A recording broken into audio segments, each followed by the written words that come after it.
Hello and welcome students, আশা করি তোমরা সকলেই খুব ভালো আছো। জ্ঞানজ্যোতি কোচিং সেন্টারের পক্ষ থেকে তোমাদের সবাইকে আরো একবার স্বাগত। তো আমি মীরা ম্যাম, আমি আজকে তোমাদের বাংলা বিষয় থেকে আবার একটি নতুন টপিক নিয়ে চলে এসেছি। আজকে আমি যে টপিকটা নিয়ে আলোচনা করব, দেখো সেটা আমি বোর্ডে লিখে দিয়েছি। ফোর্ট উইলিয়াম কলেজ, তোমাদের যে বাংলা সাহিত্য রয়েছে সেই বাংলা সাহিত্য থেকে ফোর্ট উইলিয়াম কলেজ যে রয়েছে তার সম্পর্কে আমি কিছু তথ্য নিয়ে আলোচনা করব। আলোচনাটা শুরু করার পূর্বে তোমাদের ছোট করে একটা ইনফরমেশন দিয়ে দিই। দেখো বোর্ডের কর্নারে তোমরা দুটো নাম্বার দেখতে পাচ্ছ, এটা হচ্ছে আমাদের Gyanjyoti coaching centre official helpline number. এখানে তোমাদের অনলাইনে ক্লাস করানো হয়, তার সঙ্গে তোমাদের নোটস দেওয়া হয়। তোমরা যারা আমাদের সঙ্গে অনলাইন ক্লাসে যুক্ত হতে চাচ্ছ কিংবা আমাদের থেকে নোটস পেতে চাচ্ছ, তারা উপরে দেওয়া এই নাম্বার দুটির সঙ্গে যোগাযোগ করো। ঠিক আছে, আলোচনাটা আমি শুরু করছি। দেখো, প্রথমে বললাম তোমাদের ফোর্ট উইলিয়াম কলেজে রয়েছে, সেখান থেকে আলোচনা করব। সেখান থেকে কিছু গুরুত্বপূর্ণ প্রশ্ন যেরকম বলা হয়ে থাকবে যে ফোর্ট উইলিয়াম কলেজ কবে প্রতিষ্ঠিত হয়েছিল এবং সেখানের প্রথম অধ্যক্ষ, দেখো আমি পয়েন্ট করে দিয়েছি, প্রথম অধ্যক্ষ কে ছিলেন সেই কলেজে। তারপরে তিনজন যে বিখ্যাত পণ্ডিত ছিলেন তাদের নাম এবং তাদের রচিত গ্রন্থগুলি, এগুলি নিয়ে কিন্তু আমি আলোচনা করব।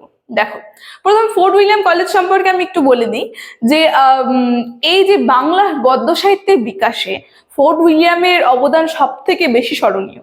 ঠিক আছে, তার বিশেষ গুরুত্বপূর্ণ অবদান রয়েছে এই ফোর্ট উইলিয়ামের বাংলা গদ্য সাহিত্য বিকাশে।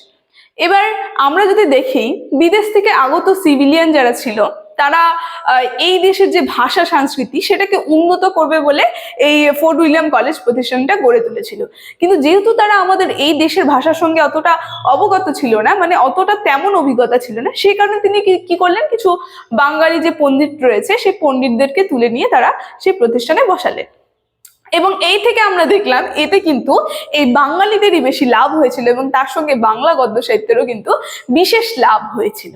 এই বাংলা গদ্য সাহিত্যের কিন্তু নতুনভাবে বিকাশ ঘটতে থাকে কিন্তু বিশেষভাবে এবং সহজ প্রক্রিয়া। দেখো, সেখানে আমি লিখে দিয়েছি এই যে ফোর্ট উইলিয়াম কলেজ যে ছিল, এই ফোর্ট উইলিয়াম কলেজ কবে প্রতিষ্ঠিত হয়েছিল। সব থেকে গুরুত্বপূর্ণ প্রশ্ন যে ফোর্ট উইলিয়াম কলেজ রয়েছে যে এটা প্রতিষ্ঠিত হয়েছিল 1800 খ্রিস্টাব্দে 4ই মে কলকাতায় কিন্তু এই ফোর্ট উইলিয়াম কলেজ প্রতিষ্ঠা হয়েছিল। ঠিক আছে, তারপরে পরের প্রশ্ন তোমরা দেখো, এই যে এই ফোর্ট উইলিয়াম কলেজ যে রয়েছে, পরে পয়েন্ট করেছে আমি প্রথম অধ্যক্ষ, এই ফোর্ট উইলিয়াম কলেজের প্রথম অধ্যক্ষের নাম কি। এই ফোর্ট উইলিয়াম কলেজে যে প্রথম অধ্যক্ষ ছিল তার নাম হচ্ছে রেভার ডেভিড ব্রাউন। ঠিক আছে, এই রেভার ডেভিড ব্রাউন যে ছিল সে ফোর্ট উইলিয়াম কলেজের কিন্তু প্রথম অধ্যক্ষ। তারপরে আমরা দেখব এই যে ফোর্ট উইলিয়াম কলেজ যে ছিল, এই ফোর্ট উইলিয়াম কলেজে তিনজন বিখ্যাত পণ্ডিত ছিল, সেই তিনজন বিখ্যাত পণ্ডিতের নাম কি। ঠিক আছে, দেখো আমি লিখে দিয়েছি এখানে তিনজন বিখ্যাত পণ্ডিত যে রয়েছে তাদের নাম রয়েছে, প্রথমে রয়েছে উইলিয়াম কেরি, তারপরে আরেকজন হচ্ছে রামরাম বসু, তারপরে তৃতীয় রয়েছে মৃত্যুঞ্জয় বিদ্যালঙ্কার। এই মৃত্যুঞ্জয় বিদ্যালঙ্কার কিন্তু এই তিনজনের মধ্যে শ্রেষ্ঠ পণ্ডিত ছিল। ঠিক আছে, দেখো, এবং তারা যে গ্রন্থগুলি রচনা করেছিলেন সেই গ্রন্থগুলি সম্পর্কে আমরা একটু জেনে নিই। উইলিয়াম কেরি কথোপকথন গ্রন্থটি রচনা করেছিলেন, দুটি গ্রন্থ তিনি রচনা করেছিলেন, একটি হচ্ছে কথোপকথন যেটা 1801 সালে, আর ইতিহাসমালা যে গ্রন্থটি তিনি রচনা করেছিলেন সেটা হচ্ছে 1812 সালে। তারপরে আমরা দেখে নিই রামরাম বসু।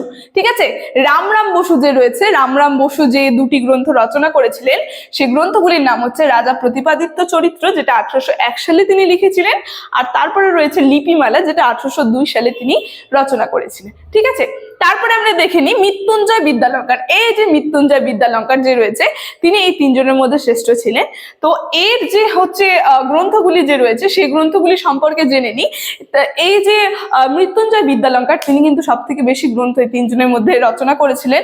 তার বিখ্যাত গ্রন্থগুলির নাম দেখো, 32 সিংহাসন তিনি রচনা করেছিলেন মৃত্যুঞ্জয় বিদ্যালঙ্কার 1802 সালে। তারপরে হিতপ্রদেশ তিনি রচনা করেছিলেন 1808 সালে। তারপরে রচনা করেছিলেন রাজাবলি, যেটা 1808 সালেই ছিল। তারপরে আরেকটা গ্রন্থের নাম প্রবোধ চন্দ্রিকা, তার একটা বিখ্যাত গ্রন্থ, তো এইটা তিনি রচনা করেছিলেন।